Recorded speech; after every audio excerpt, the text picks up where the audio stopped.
Conference 2025 for us. Thank you and God bless you all. Thank you very much.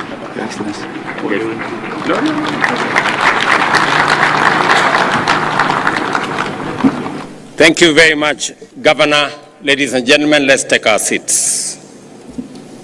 Thank you very much.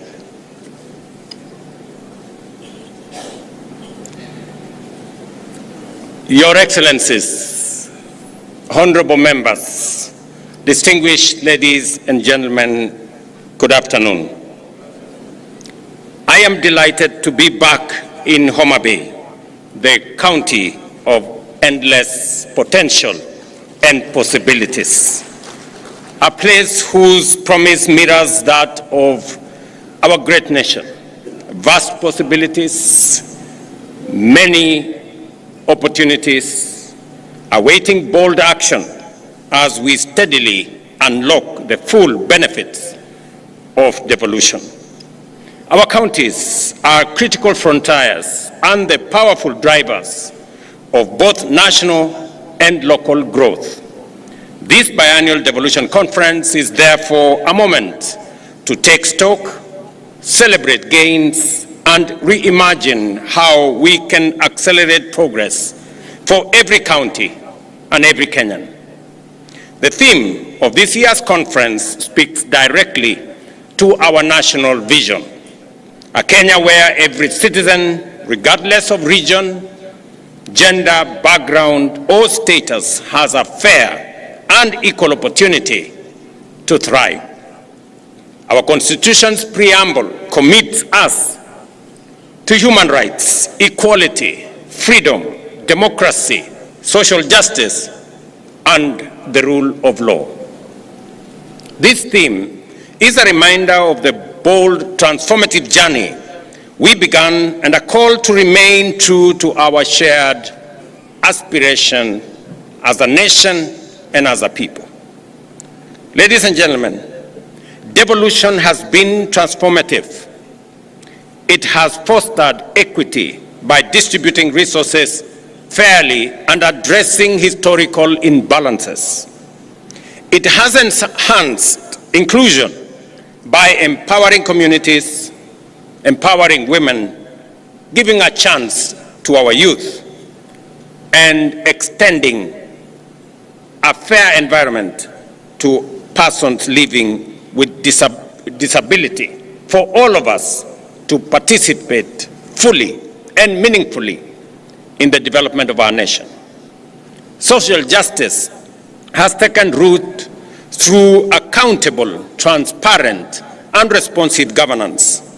The national government is proud to have invested heavily in making these principles a reality. And for myself, I have had the privilege to chair the first Intergovernmental Budget Committee, commonly known as IBEC, from the beginning. And I have had the privilege to see devolution grow by leaps and bounds. Through collaborative frameworks, such as the Intergovernmental Relations Technical Committee, the Council of Governors, the Summit, and the other intergovernmental fora, we have resolved challenges amicably and aligned our policies and resources as guided by our constitutional vision. From the very first day of my administration, I affirmed that devolution is not merely a constitutional provision. It is the ground jewel of our democratic governance and the proudest achievement of the people of Kenya in our constitution-making process. I pledged to accelerate the full transfer of all outstanding devolved functions as assigned in the 4th schedule of our Constitution, together with the requisite resources. This commitment was formalized during the 11th National and County Government Coordinating Summit held at State House, Nairobi, on the 16th of December 2024, as has been alluded by the earlier speakers. I directed the Intergovernmental Relations Technical Committee to finalize the delineation, unbundling, and gazettement of all pending functions and to initiate the systematic transfer of budgetary allocations and other resources tied to those functions without delay. Today, I am proud to report that all 14 devolved functions have been conclusively delineated and bundled and formally gazetted. This milestone has eliminated decades-old ambiguities that hampered service delivery and fueled intergovernmental disputes. This achievement marks a decisive turning point in our journey to align functions with funding. It empowers county governments to design and implement programs that respond directly to local needs, from healthcare to agriculture to water management, infrastructure, trade, and early childhood education, while delivering measurable impact to all the people we serve. Further, to the gazettement of the unbundled and clarified functions by IGRTC on the 16th of December 2024 and the advanced process of resource identification, I am pleased again to announce that we have gazetted immovable assets, that is land and buildings, to transfer ownership to the counties through Gazette Notice number 11164 of yesterday, 12th August 2025, a process that has eluded us for the last 12 years. In other words, 50,000 pieces of land and 80,000 pieces of land and buildings will now become the property of county governments legally. This morning, in a further demonstration of our commitment to devolution, I signed into law two landmark pieces of legislation: the County Public Finance Law Amendment Bill of 2023 and the County Allocation of Revenue Bill 2025. These laws cement the place and the principle of horizontal revenue sharing among counties and consolidate the place of county assemblies while clearly defining the respective responsibilities of both county and national government. Let me say this, that I had the honor in Homa Bay to finally guarantee by law the independence of our county assemblies. This is a commitment that I made. This is an engagement that I did with the county speakers and county assemblies, and it was a merited request and a merited ask that the same way we have independence of the legislature at the national level, we must also have independence of the legislature at the county level. I now ask the county assemblies to effectively undertake their responsibilities, effectively provide oversight, efficiently legislate for counties to perform their mandate, and also robustly represent the people who elected them. With this new mandate, with this new independence, the counties' assemblies now have no reason nor excuse not to do what they have been mandated by the Constitution effectively. Under the Division of Revenue Act 2025, we have allocated an unprecedented Kenya shillings 415 billion to counties, nearly 30 billion more than last year's allocation. The County Allocation of Revenue Act 2025 distributes this equitable share among the 47 counties in strict adherence to the revenue sharing formula set out in Article 217 of our Constitution. And again, today marks a turning point. We are using a new revenue sharing formula, again marking another historic step. This is the first allocation, as I have said, to apply the fourth determination of the basis for division of revenue approved by Parliament this year.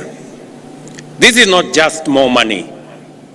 It is a stronger foundation for counties to deliver, develop, and transform people's lives.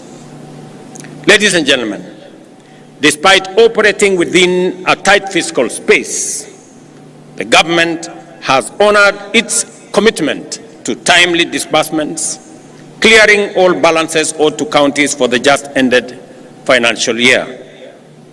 This ensures that counties have the fiscal capacity, institutional infrastructure, and human resources necessary to deliver on their expanded mandates effectively. Again, to report that yesterday, the 12th, the National Treasury released resources for July this year as part of the commitment that we had made to our counties. In just 12 years since the birth of devolution, we have transferred a total of 4 trillion Kenya shillings to counties. Every corner of Kenya now has a functional county government, closer to the people than ever before. The results are evident. New tarmac roads in once forgotten villages, maternity wings in rural hospitals, and innovative agricultural programs changing lives at the grassroots. Investments, ladies and gentlemen, are the lifeblood of economic transformation. They inject capital, spur innovation, generate employment, and unlock local potential. Nowhere is this more true than our counties. Under our bottom-up economic transformation agenda, we are working with counties to build one bankable, high-impact value chain in every county, from fish processing here in Homa Bay to leather in Kajiado and textiles in Kitui. This is about turning local potential into jobs, incomes, and exports. The Government of Kenya, through the Ministry of Investments, Trade and Industry, is developing investment procedures for key priority sectors, working with counties. This will serve as strategic tools to highlight opportunities, showcase value propositions, and support investor engagement locally in our counties and internationally as well. We have already completed the initial 4 sector packages: leather, business processing, outsourcing, e-mobility, and textile and apparels. By supporting end-to-end value chain ecosystems, we will increase local incomes, enhance food security, create jobs for our young people, and position counties as net exporters. Yet progress, again, ladies and gentlemen, is uneven, and the full promise of equity remains work in progress. This conference must be a turning point, not only for celebration, but for honest reflection and decisive action. To unlock the full potential of devolution, we must strengthen capacity in our counties by building the skills, expertise, and employing technology needed for effective service delivery. Excellencies, while we may not have all the resources we desire, we have enough to deliver meaningful service to our people. Let me repeat that. While we may not have all the resources we desire, we have enough to deliver meaningful service to our people. Our greatest challenge is not the inadequacy of resources, but how we utilize what we have. The questions we need to ask ourselves: Are we directing resources to the right purposes? Are we deploying them efficiently? How much is lost to waste and corruption? And what concrete measures are we putting in place to seal leakages, curb misuse, and enhance efficiency? These are the hard questions we must confront with candor, courage, and urgency. Without a doubt, we need to answer these questions as leaders. And I listened very carefully to the statements that have been made here, both by the earlier speakers, by the chair of the Council of Governors, by the Speaker of the Senate, and we all must be honest about ourselves and about what we are doing. And we must agree that the resources that are availed by the people of Kenya through their taxes are meant for delivering transformation in our counties and in our nation. I did sign into law a few weeks ago legislation that will boost the fight against corruption by signing into law the Conflict of Interest Bill, now law. I do expect that agencies charged with making sure that there is accountability at all levels of government take up their role as efficiently, as effectively, with accountability as the law and the Constitution mandates them. The EACC must take up their role. I have made it absolutely clear to the chair of the Anti-Corruption Commission, to the CEO of the Anti-Corruption Commission, that there will be no sacred cows and there will be no telephone call from anywhere below or above to stop anybody from being prosecuted for matters corruption. While I agree with the sentiments expressed by the Speaker of the Senate, and he has made a solid statement on holding governors and county governments to account, I also must say the legislature must also be held to account.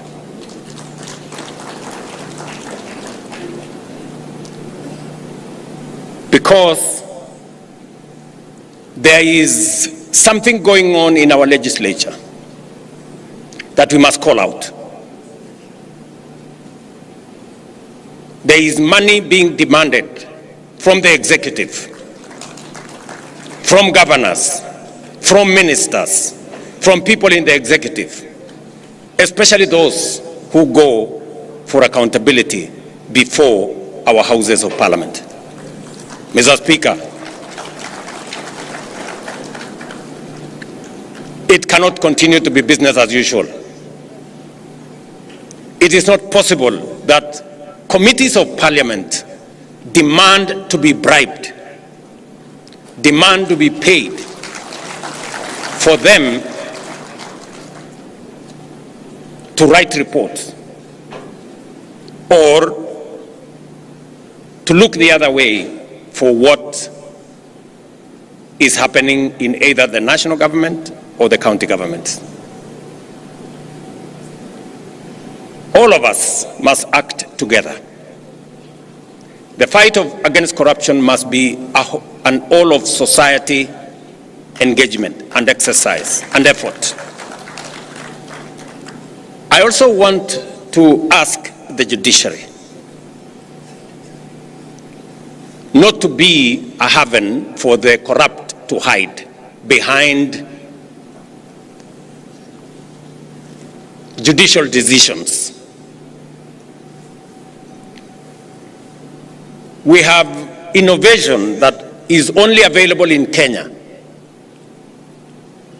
that allows a corrupt person or somebody who has stolen public resources, or somebody in breach of law not to be prosecuted. Something called anticipatory bail. It is a Kenyan innovation that takes us backwards. Just let's ask ourselves, somebody who has stolen public funds and then goes to court and gets something called anticipatory bail, makes it impossible for such a person to be arrested and prosecuted endlessly. How does that support the fight against corruption? This is a matter I hope our friends in the judiciary would help us answer. Because we are undertaking transformation in Kenya, but that transformation is being undermined by corruption, and we must call it what it is. And all agencies, institutions, and arms of government, we must come together to deal with the challenge of corruption so that we can ensure that public resources are meant and are used for the intended purposes for which the people of Kenya have asked us. Without a doubt, ladies and gentlemen, technology can help in eliminating waste and enhancing efficiency. Since its inception in 2013, the e-Citizen platform has stood at the heart of Kenya's digital transformation.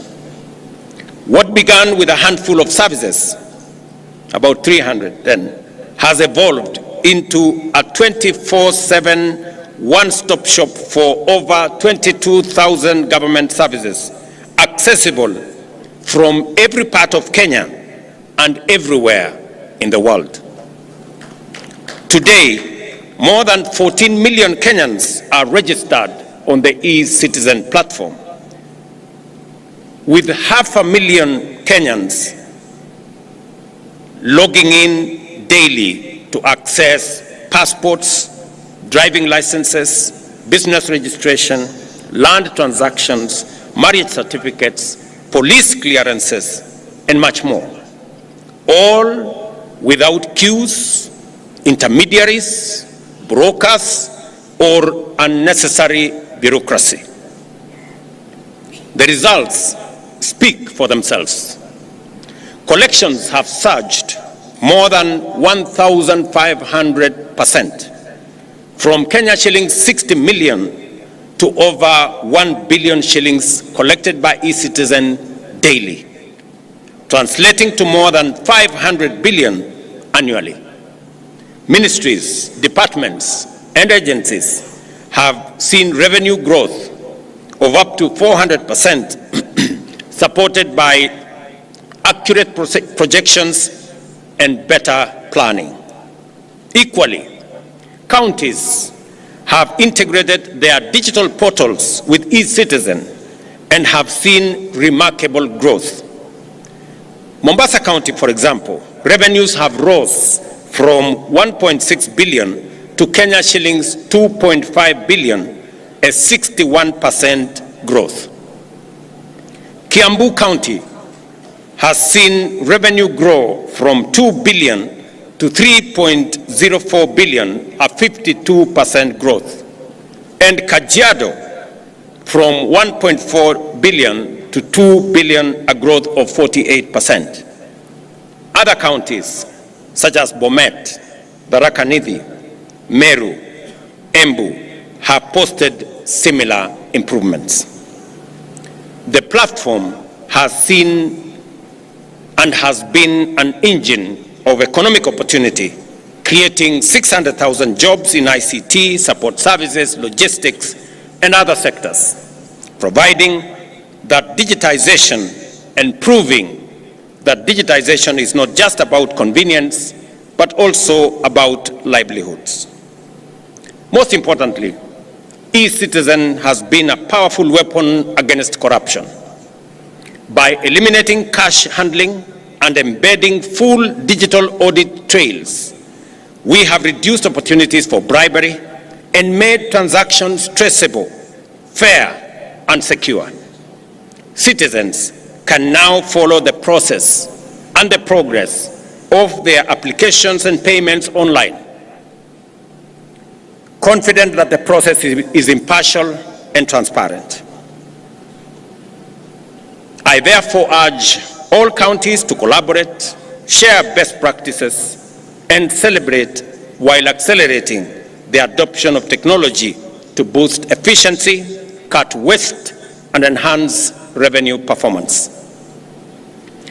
Beyond technology, we must promote inter-county collaboration, share resources and expertise, and ensure accountability through transparency and rigorous oversight. Kenya's real economic strength lies at the grassroots in our counties.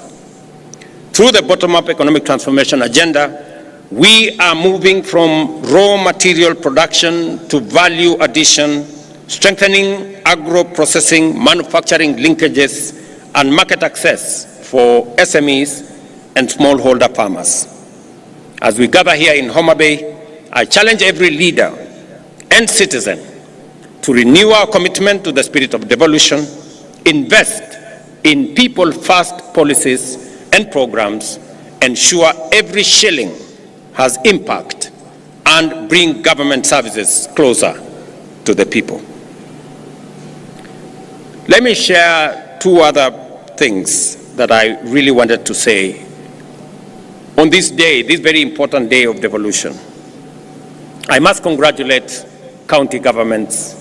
I must congratulate our governors and the county assemblies for the partnership they have demonstrated in working with me in the transformation of our country. We have worked together because the Constitution dictates that we do.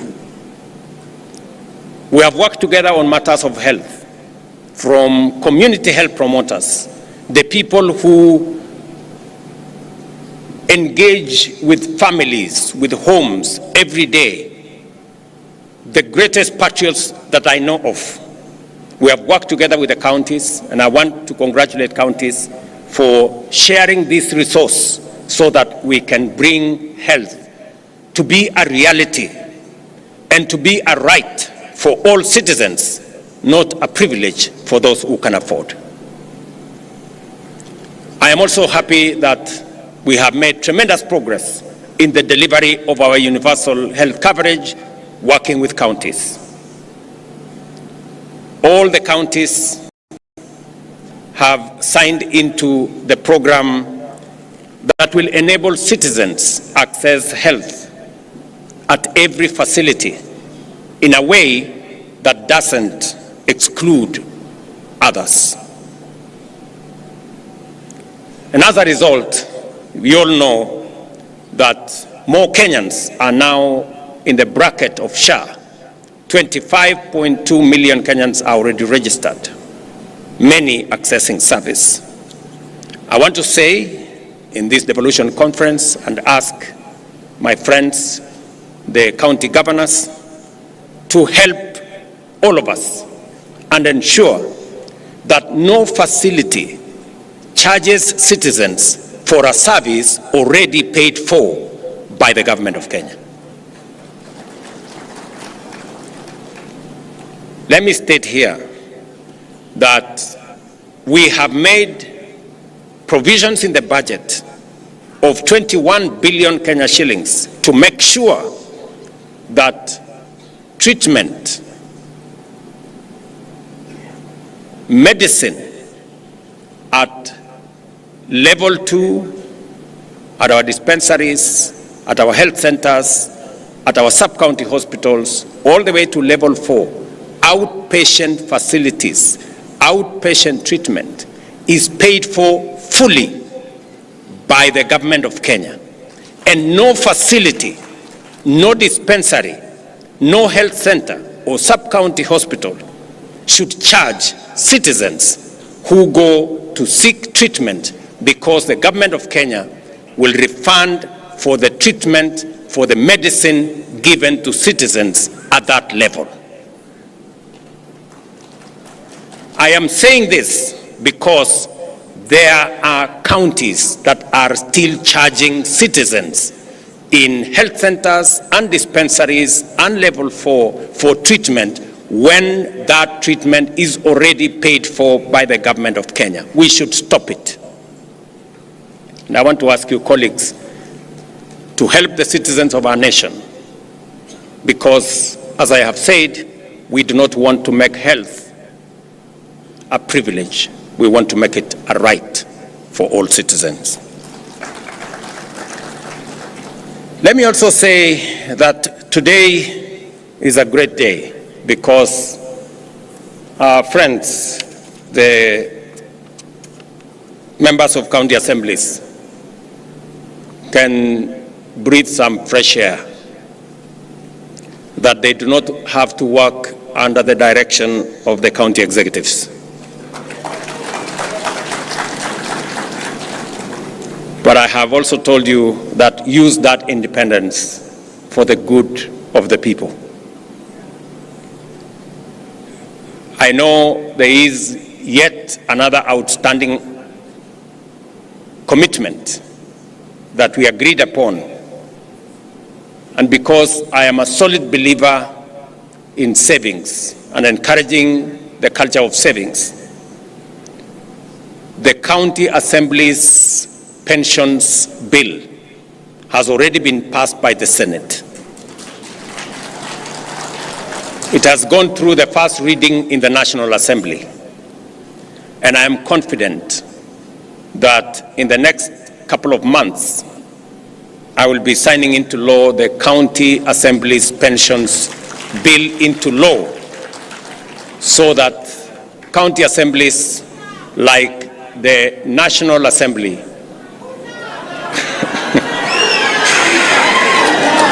will also have pension, just like members of parliament.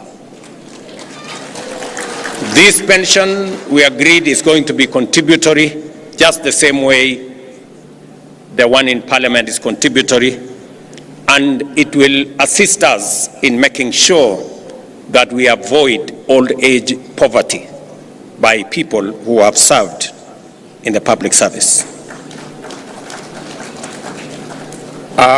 Today, again in Homa Bay, I announced another milestone that through our housing levy and housing fund, we have rolled out affordable housing. We have rolled out construction of markets across Kenya.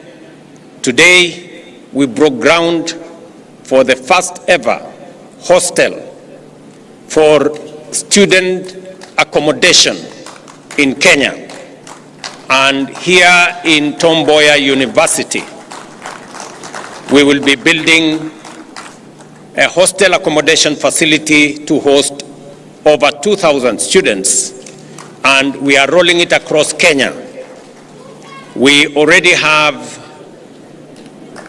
identified universities, Kenya medical training colleges, and TVET institutions to build student accommodation that will accommodate 170,000 students across Kenya as phase one, as we expand the program of housing in Kenya, not only to provide for social housing, affordable housing, student accommodation, our markets, and all the other infrastructure that we are building under that framework. Again, I want to celebrate that the same way we started the affordable housing here in Homa Bay, by coincidence again, we are starting student accommodation construction again here in Homa Bay. Again, here in Homa Bay, I have signed legislation for the first time in Homa Bay County into law, and we are slowly but surely making history in the Republic of Kenya. Ladies and gentlemen, allow me to conclude by congratulating Madam Gladys Wanga, Governor of Homa Bay County, for her exemplary leadership and hosting this conference.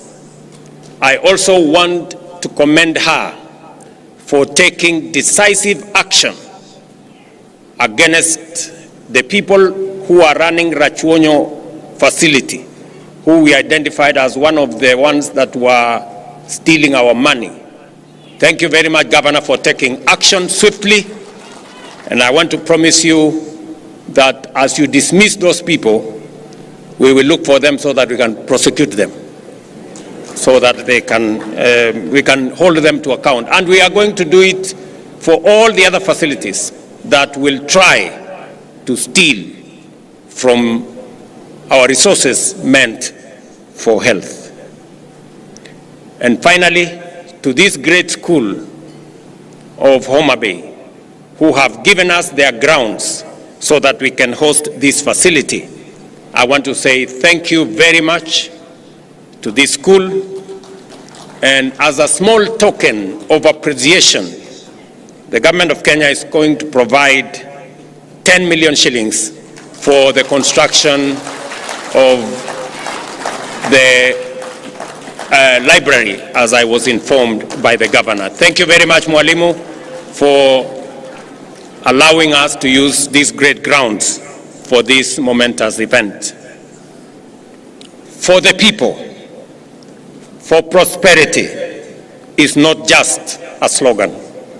It is a call to action, to fairness, opportunity, and progress in every part of Kenya. Let history record that this generation, these leaders, made devolution work, not just in law, but in the daily lives of the people of Kenya. I wish you fruitful deliberations and concrete outcomes at this 2025 Devolution Conference here in Homa Bay. Asanteni sana, and God bless you.